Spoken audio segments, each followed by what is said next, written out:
Bassetts!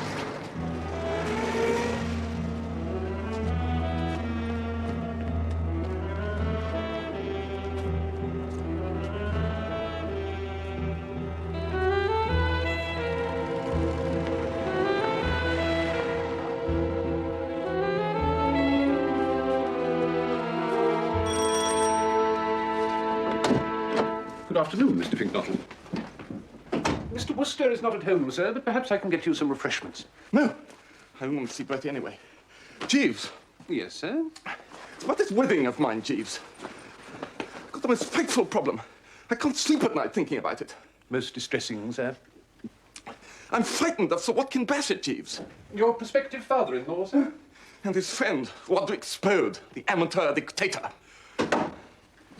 A week ago, I realized that I'd have to make a speech at the wedding breakfast, and that Roderick Spode and Sir Watkin Bassett would both be in the audience. Perhaps I can be of assistance, sir.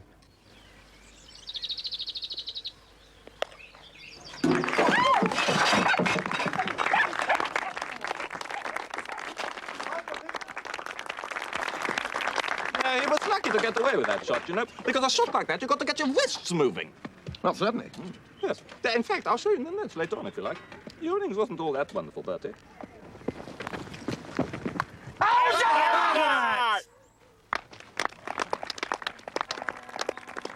Oh, well, better go and show them how it's done, I suppose.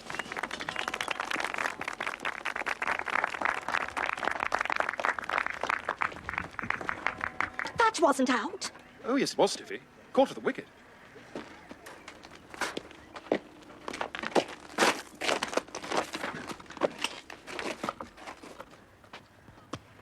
Two leg, please, umpire. Well, I must say Gussie's changed. Oh, yes. When did you last see him? Well, apart from yesterday, I gave him dinner at the Drones a couple of weeks ago. Didn't you notice a change in him then? No, I don't think so. But you know how it is when you're being a host, keeping your eye on the waiters, trying to head off Catsmeet Potter Purbright from doing his imitation of Beatrice Lilly. He's changed, Bassy. Oh, yes, yes. He used to do Cicely Courtnage. I mean Augustus. All right. Right here.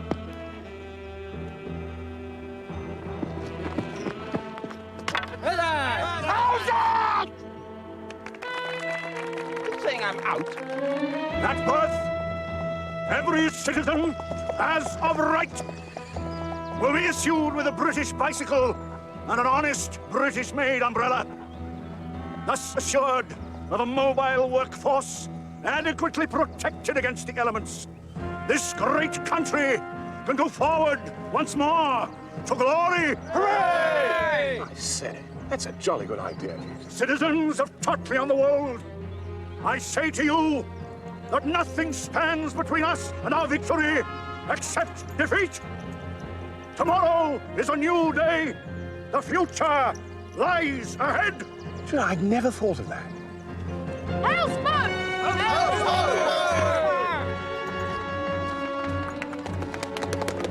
That sort of thing really makes you think, doesn't it, Jeeves? Indeed it does, sir. Ah, Jeeves, glad to see you here. You're just the sort of person we need in the movement. The working masses. I hesitate to contradict you, Mr. Spode, but the working masses and I have barely a nodding acquaintanceship. Good afternoon. Look, Harold, there's Uncle Watty over there. Now's the time for you to talk to him. What about? About us getting married, of course. Well, yes, but here... Yes, he was clapping every time you hit the ball. Was he? Harold wants to talk to you, Uncle Watty. What? Oh, what is it, Mr. Pinker? Well, sir, it's about Stephanie. About Stephanie? Yes, sir. I mean, as you're her guardian, I thought... Well, the fact is, Sir Watkin, we want to get married. Married? You and Stephanie? Oh, no. Quite out of the question. You're the curate, aren't you? Yes, sir. You can't afford a wife, man. Well, sir, Stephanie seems willing to give it a try. That's what guardians are for, young man, to protect their wards from trial and error. Oh, well played. Well played. You are absolutely hopeless. He didn't give me a chance to speak. That was a no ball. I am talking to you, Constable Oates. Was you addressing me, miss? Yes, I was, Constable Oates. That ball you got Mr. Pinker out with was a no ball. Oh, miss, why was that? Because it was. Let me say this to you, miss. I got my eye on certain people. Certain people with dogs.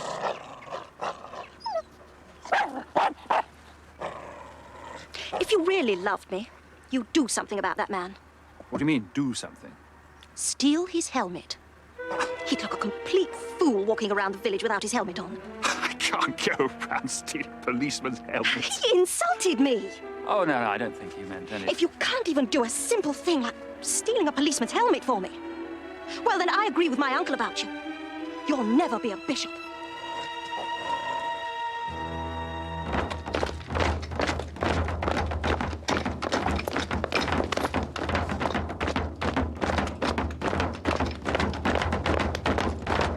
That was never out.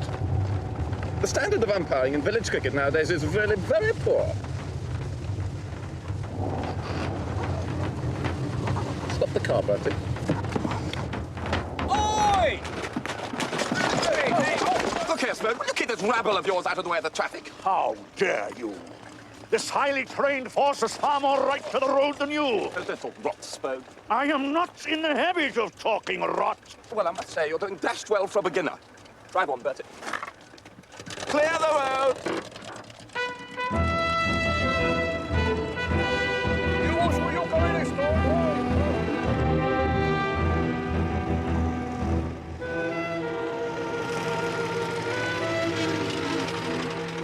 Gussie, I don't know how to put this, but you've changed.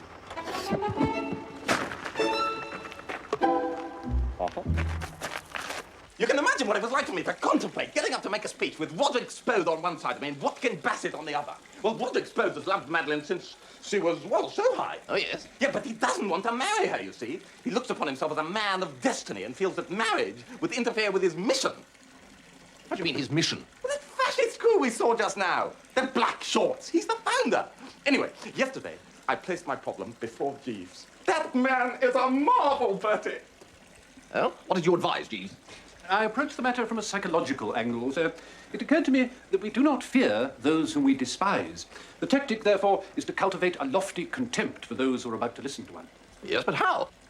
Quite simply, sir, one fills one's mind with scornful thoughts of them. One must never cease to remind oneself that we once saw Robinson arraigned before magistrates for travelling first class on a second-class ticket, and so on, sir. Robinson will have lost his sting. You dominate him. Sounds all very well in theory, Jeeves, but does it work in practice, one asks oneself? Like a dream! You saw me just now with Spode. The moment Jeeves spoke those words, I settled down to think of all the things about Roderick Spode and Sir Watkin Bassett which exposed them to the just contempt of their fellow men. Like the fact that Spode's moustache looks as if someone's just squashed a fly on his upper lip. No, in fact, Jeeves, I went one better. Indeed, sir? Yeah. Just so I wouldn't forget anything, I wrote it all down in a notebook. You wrote it down, sir? Yeah, in a little notebook. Where do you keep it? In my back pocket. Here it is. Funny. But you dropped it somewhere. Dropped it? Yes, but it's all right. I can remember every word. Oh, good stuff, is it? Oh, the best. Good, good. No chance of Spode or Bassett being bored when they read it. No, I...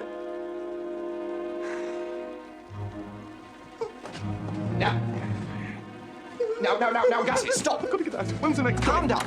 Think, Gussie. Is there anywhere you may have dropped it? I can't think. How can I think? Is there anywhere you may have dropped it? No. Oh. Well, I had it in my trouser pocket when I was playing tennis this morning. Who are you playing with? Stephanie. We need more chairs, Butterfield. There are 400 guests, remember? Yes. Also, Stiffy. Hello, Bertie. Isn't it exciting? Oh, yes, indeed, yes. Stiffy, have you by any chance got a small leather-covered notebook that Gussie might have dropped this morning? The one full of the excellent character studies of Roderick Spode and my guardian? That's it, Jack. Yes, I've got it. Oh, you have? Gosh, what a relief. Well, I'll sort of take it, as it were, if you don't mind. What do you want it for? Well, I want it because Gussie might easily lose it again, and then it might fall into the hands of your uncle, in which event he would certainly kick the stuffing out of the Gussie-Madeline wedding arrangements, and then Madeline might, well, get ideas once again about marrying yours truly.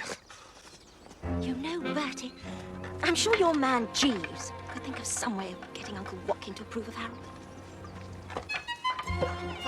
Well, of course, one wishes you all the luck in the world, and all that in that department, but I don't quite see what... And then I could give you back the notebook. Stiffy, are you trying to blackmail me? Yes. Excuse me. Come along. You should have finished that by now. You still haven't built Frosty. There must be some way of getting Stiffy and Stinker under starter's orders without old Sir Watkin registering an objection. Sir Watkin is not a man easily persuaded, sir. Yeah. What is it, Jeeves? There are some curious objects in the wardrobe, sir. Curious objects? They're handkerchiefs, Jeeves, handkerchiefs. I think not, sir. They appear to have writing on them. Oh, come now, Jeeves. I bought a couple of dozen of them the other day and they offered to put my initials on. See, BWW. I see, sir. With what purpose in mind, sir? Well, I just think they look dashed smart. Do you, sir? Yes, Jeeves, I do.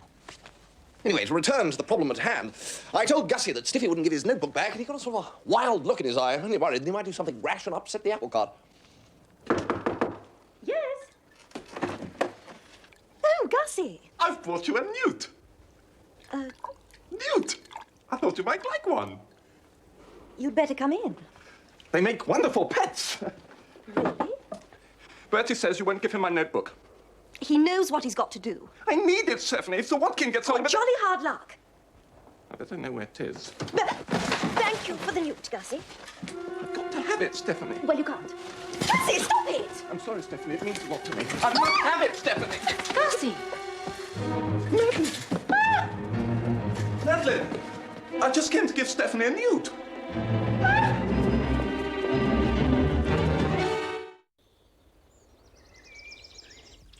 Shall I lay out one of your novelty handkerchiefs for you today, sir? Oh, come off it, Jeeves. Everyone wears things with initials on them nowadays. I thought practice was restricted to those who were in danger of forgetting their names, sir. You know, Jeeves, there was a very odd atmosphere at dinner last night. Perhaps best described as dour.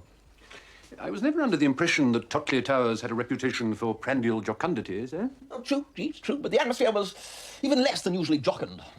Mr. Fink-Nottle was presumably worrying about his notebook, sir. Mr. Fink-Nottle did not turn up for dinner at all, Jeeves. Indeed, sir. And Roderick Spode didn't look too happy either. Now I have grisly premonitions about Spode, Jeeves. The trouble is, I've forgotten that jolly useful word you unearthed for me. Sir? The one about some scandal in Spode's past that always reduces him to a quivering mass of apology. I have a feeling I may need it. You are referring, I think, sir, to Eulalie. Eulalie, that's it, yes.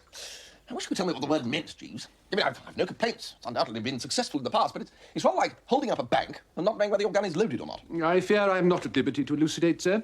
You may rest assured, however, that the weapon is loaded. The other really odd thing about last night was Madeline's attitude. Her eyes were distinctly swivelling in my direction, and she says she wants to meet me in the library this morning. Bertie, I wish I was dead. It's all over. What is? Me and Madeline, we're finished. What? What have you been doing to her? It wasn't me, it was her. You know you told me Stephanie wouldn't give up the notebook. Yes? Well, I took her a newt. You took her a newt? I thought it might soften her up. You thought a newt might soften her up? Yes. It didn't, though. Anyway, I was struggling with her on the bed, and then Wait a minute. And Madeline came in. That's the whole story.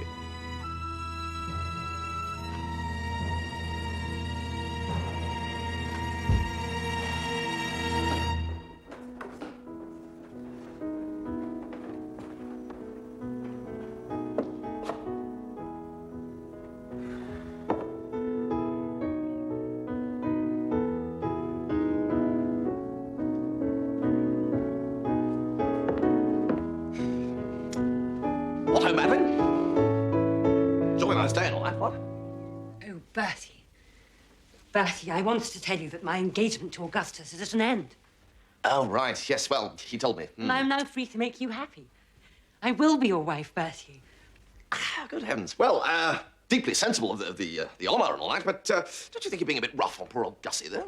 What, after what happened between him and Stephanie? Ah, well, I was going to talk to you about that. You know, I often think it's as well on these occasions to have a few words with a seasoned man of the world and get the real lowdown. I mean, you wouldn't like to have to start wringing your hands later and saying, gosh, if only I'd known. No, I think you're wronging Gussie. Let me explain. There can be no explanation, Bertie. I've blotted Augustus from my life. Gussie? No.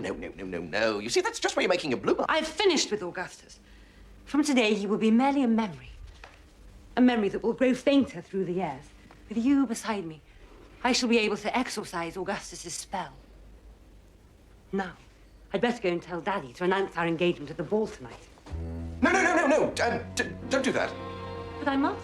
Otherwise, he's going to announce my engagement to Augustus. No, well, let's leave it till later. Jeeves? Oh, goodness, you're here. Madeline is going to tell her father that we're engaged. It was perhaps only to be expected, sir. What am I going to do, Jeeves? It occurs to me to wonder, sir, that if Miss Bassett were to see for herself the contents of Mr. Finknottle's notebook, it might lend credence to his story of how he came to be grappling with Miss Bing in her bedroom. Well, I didn't mind, Jeeves, but the blasted stiffy won't hand it over. I say, Jeeves, I've just had a thought. Do you know Stiffy's room? Yes, sir. Right, Steve, you take the wardrobe. I'll deal with the chest of drawers.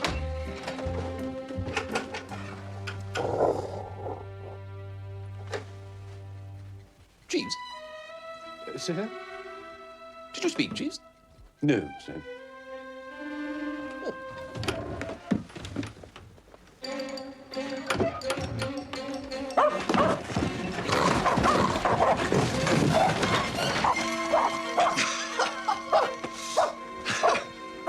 You're surely not frightened of a tiny little dog, Jeeves. If I may be so bold as to contradict you, sir, the creature seems to me to be above average in muscular development. I would also draw your attention to the number and size of the teeth.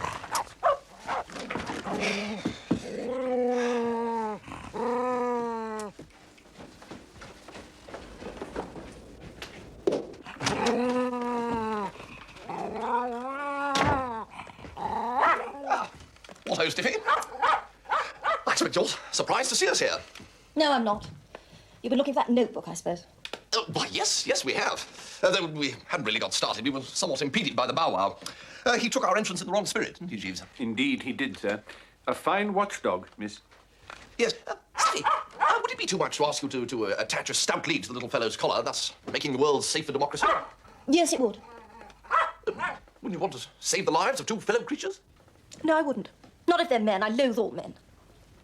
Oh, come now, Stiffy. Don't you, come now, me, Bertie Wooster. Do you know what Harold said? No, I don't, Stiffy. I'd be most interested to learn, of course, wouldn't we, Jeeves? I burn with curiosity, sir.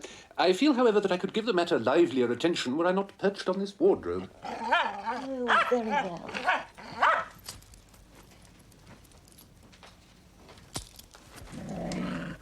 I got to the rectory, and I went in, and after we'd talked of this and that for a while, I said, when are you going to pinch Eustace Oates' helmet for me, darling? Eustace? You mean the policeman? Yes. Well, you can't ask respectable curates of the Church of England to go around stealing policemen's helmets. There you are, you see, you're all as bad. That's exactly what he said. So I said, oh, drawing myself up. In that case, our engagement is at an end. And he dropped a whole box of coloured slides from the Holy Land, and I came away. You can't mean this, Stiffy. I can. And I consider I've had a very lucky escape. If he's going to refuse me every little thing I ask, then I'm glad I found out in time. Well, this is too bad, Stiffy. The heart bleeds, eh, Jeeves? Distinctly, sir. Well, I can only hope that the time, the great healer, will eventually rally round and stitch up the wound. In the meantime, under the search, I think we'd better just take the notebook and toddle off, Stiffy. Oh, don't talk to me about notebooks now. Oh, how can you be so heartless? Oh, I wish I were dead. Then you'd be sorry then, wouldn't you?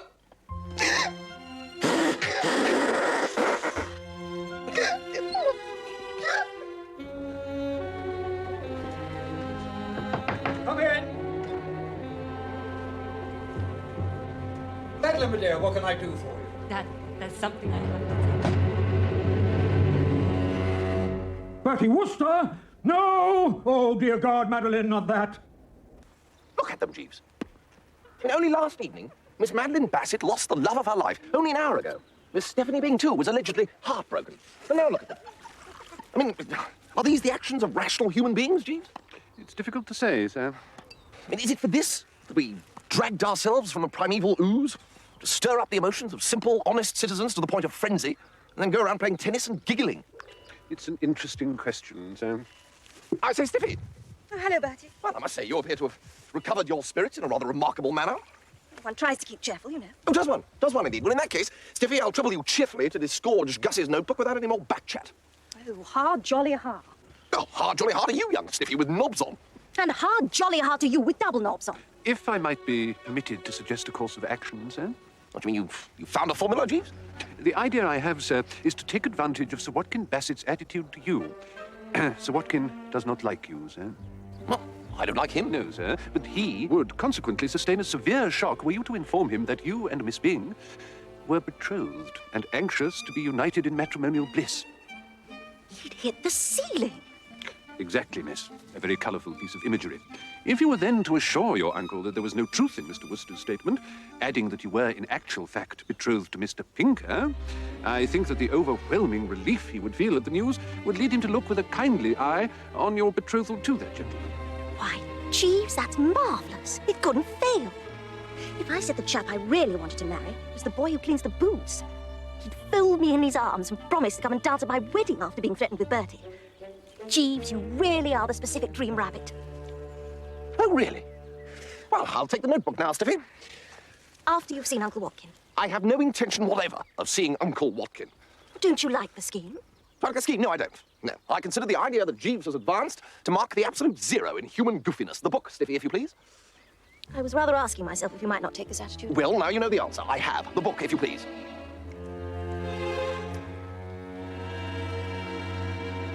Now, I want you to keep a general lookout out. There's always a few gate crashers. I'll keep my eyes peeled, Sir Watkin, sir.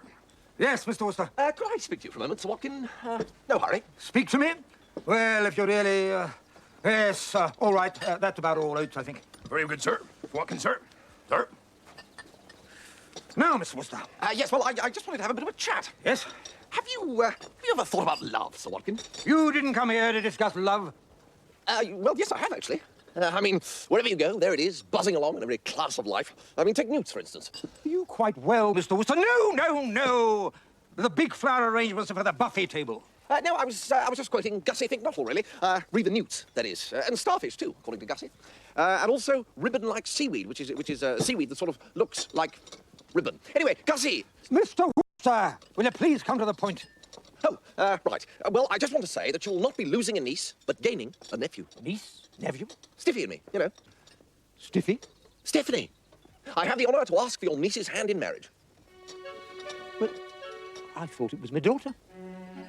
What was? My daughter distinctly told me that you and she were... Madeline? Oh, no. It's Stiffy, all right. Stephanie, yes. Oh, well, in that case, of course, Mr. Wooster, I'm delighted. I'm sure you and Stephanie will be very happy together. Are you absolutely sure about that, sir? I mean... She will make something of you, perhaps. I'm sure there are many good qualities underneath that, rough exterior. Well, no, actually. Now, if you will excuse me, Mr. Wooster, there are still many things yet to be done. I shall take the greatest pleasure in announcing your engagement to Stephanie at the ball this evening. What do you mean we're engaged? He welcomed me with open arms. There was always a danger, of course. I have no intention in the world of being engaged to you, Bertie Wooster. Well, it's going to be announced tonight. Not if I have anything to do with it, it isn't.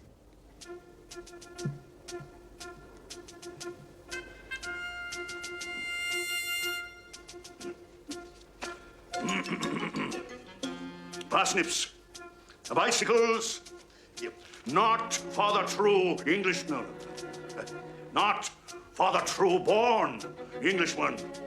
Blah, blah, blah, blah. British bicycles. There's something, umbrellas. There's something. The entire expanse of Hertfordshire. Brussels sprouts. Something. Oh, Mr. Spode, I was looking for you. Yes, what is it, Stephanie? It's about me and Mr. Pinker. Uncle Watkin's being terribly mean about him. I was wondering if you could talk to him for me. He does respect your opinion. Well, I really don't think that I can interfere in a purely family matter, Stephanie. Oh, yes, of course. I understand that, Mr. Spode. But I have something you might be interested to see. Oh, really?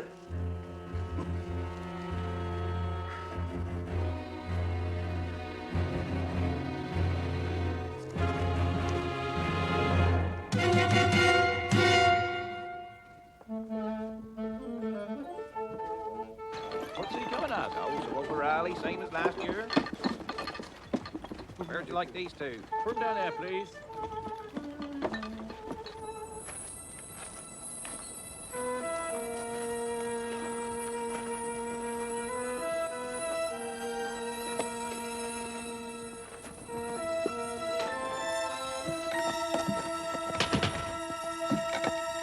What is it?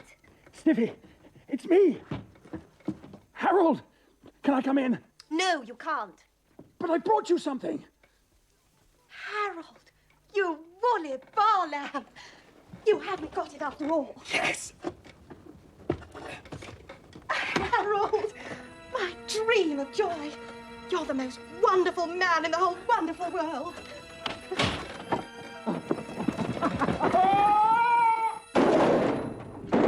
Sorry to disturb you, sir. I asked to make a search of all the rooms. An item of police equipment has been stolen. Oh, what fun. Here you come. Much obliged, sir.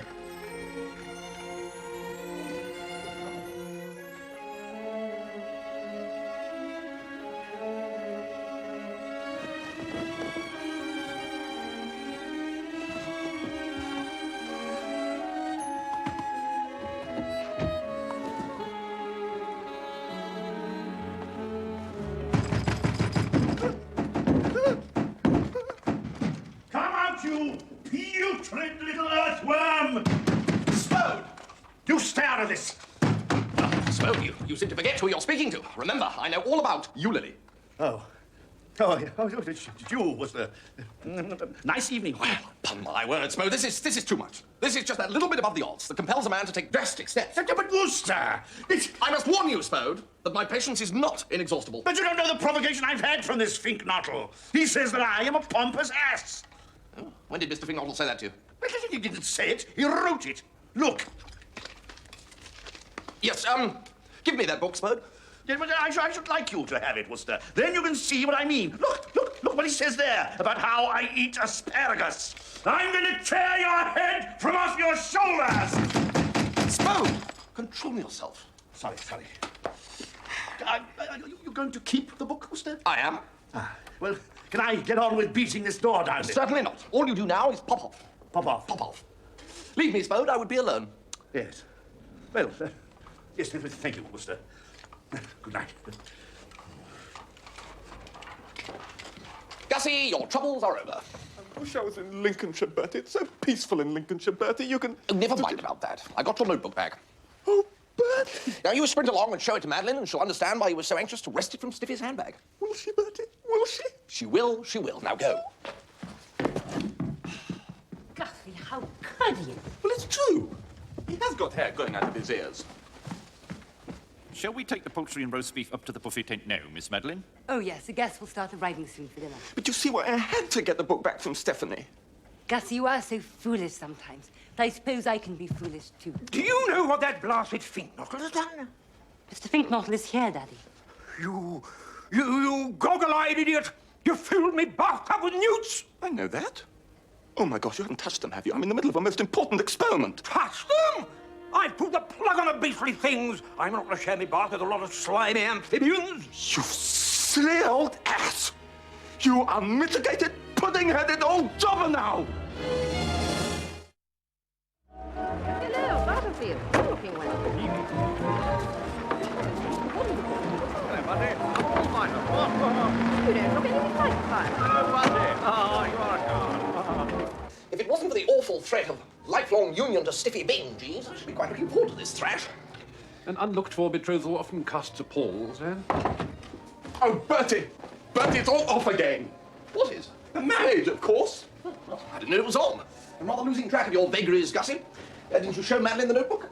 Yes, that was all right. Then I had a row with her father. Oh, and, what about? Well, I broke one of the tanks in my room and had to put a few newts in his bath. In his bath? He didn't like it. He pulled the plug out. And? Well, I ticked him off properly. Called him every name I could think of. In fact, I called him names I hadn't a notion I knew. And when I finally paused for breath, he forbade the banns and I gave him the notebook. You gave him the notebook? Yes, just as he was leaving. Thought there might be some names in it, but I'd forgotten to call him. What's the matter, Bertie? Well, can't you see what you've done, you poor old chump? If old Bassett has read the contents of that notebook, then nothing will bring him round.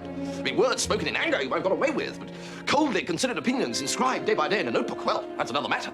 Oh, my Lord. Jeeves, what shall I do?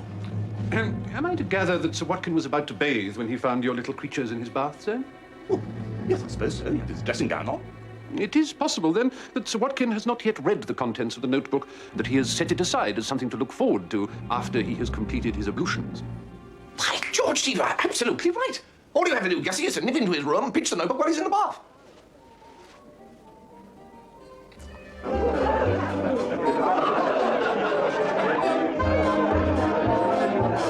Darling, you look lovely. Oh, Freddy, you've come as your papa. Never mind. Have you seen Daddy, Stephanie? I don't think he's come down yet.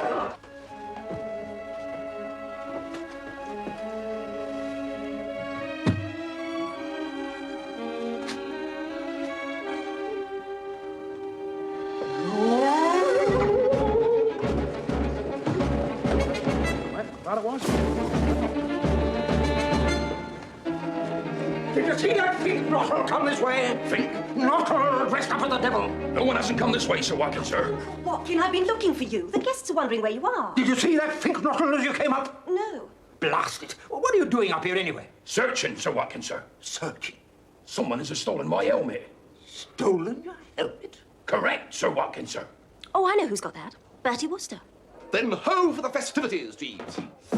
Well, I must say, Jeeves, if there's a dash to be cut tonight, your employer will be the one who is cutting it. I hope that Sir Watkin's announcement of your nuptials will in no way tarnish your enjoyment, sir. I was trying to blot that out of my memory, Jeeves.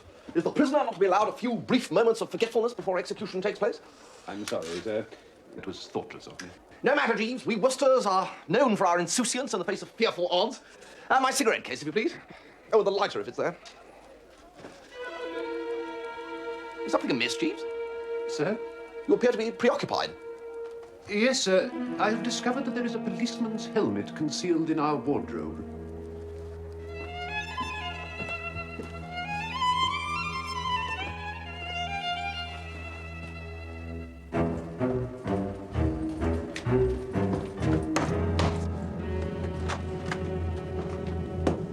Can I be of assistance? We have come for to search your room, my man. What ho, Sir Watkin? Kindly do not address me in that familiar way, Wooster. I happen to know that once again you're yielded to the awful temptation to steal a policeman's helmet. Oh, rot. The constable and I have received specific information from an eyewitness. He will proceed, therefore, to search your room without delay. Very well. If that is the spirit in which you interpret your duties as a host, carry on. All I can say is don't count on me coming back here. Right.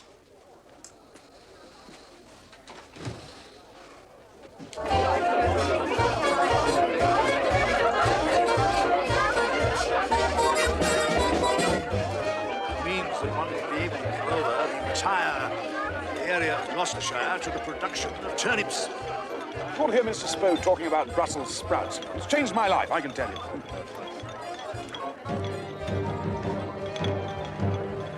Frank Knottle! I'm going to ram that notebook of yours down your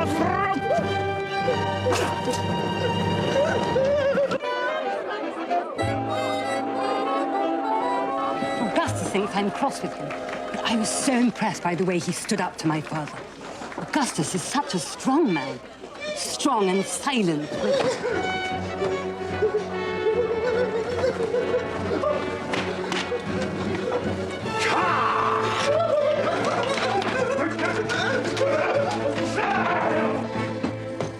He's got it somewhere, Sir Watkin, sir. I swear.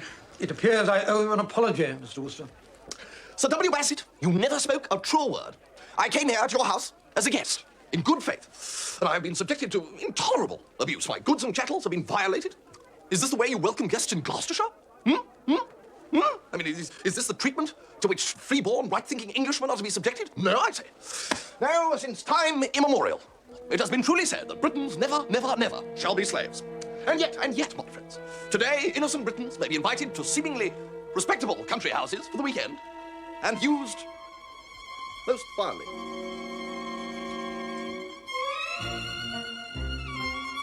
On the other hand, I must take too harsh a view. Lot to be said on both sides, I'm sure. I arrest you, Bertram Wooster, on a charge of theft of police equipment, namely helmets. Police constable, size 7 3/4, 1/2. I knew it! I knew it! Didn't I say? To think I was about to announce his engagement on the ward. You blackguard! Steady.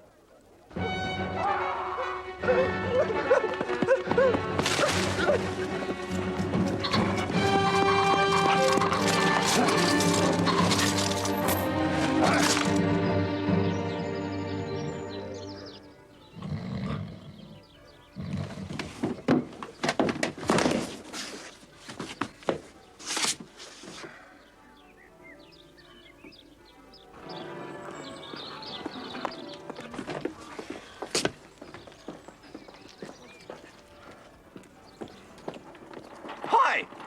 Oh, Bertie, you're still there, are you?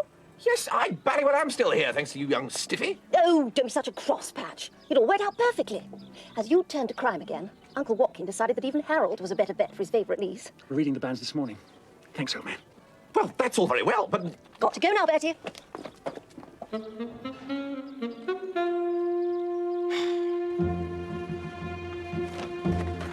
I'll spout.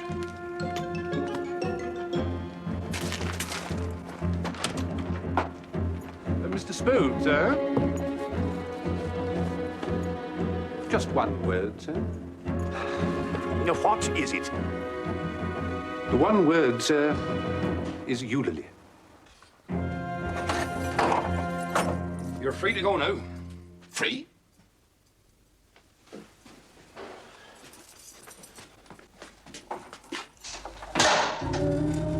By the way, Bobby, did you pay my bail? No, Jeeves said all the charges have been dropped.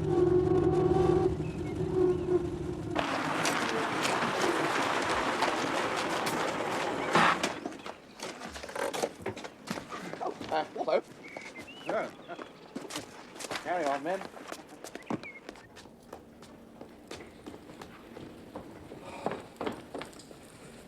What are you doing here, Wooster? I distinctly told Oates to... Ah, Roderick, on your way to Minchinhampton? No.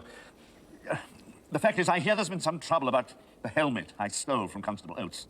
You, Roderick? Silly thing to do. I see that now. It was an uncontrollable impulse. I yielded. You yielded, Roderick? I did it once at Oxford, too. Good God above. I know. I was going to keep quiet about it, but Wooster's man tells me that you've got the idea that Wooster did it, so of course I had to come and tell you. I'll go back to London, I think. Perhaps it would be best in the circumstances. Well, it appears I owe you an apology, Mr. Wooster. Say no more about it, Bassett. My innocence is established, that's all that matters.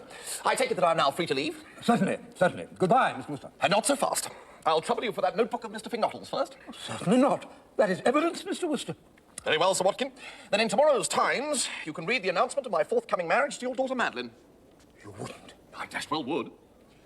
That's below the belt, Wooster. Thank you. Goodbye, Bassett. I need scarcely say, I think, that I hope this will be a lesson to you. Eulalie again, Jeeves? Indeed, sir. Yeah, dashed useful word, that. There isn't anyone else I could use it on, is there? I regret not, sir.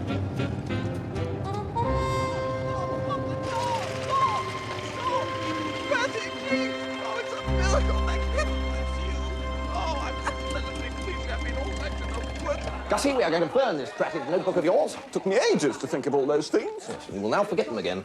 All right. And I beseech you, Gussie, never, ever, ever to write derogatory things about your elders and betters again. No, Bertie. Now give the notebook a poke, Barmy. I don't know what I'm going to do, Bertie. I can't get back to Tockley. Oh, never mind. Gussie, Madeline adores you. Love will find a way. No, it's my newts I'm worried about. I mean, will she send them on to me?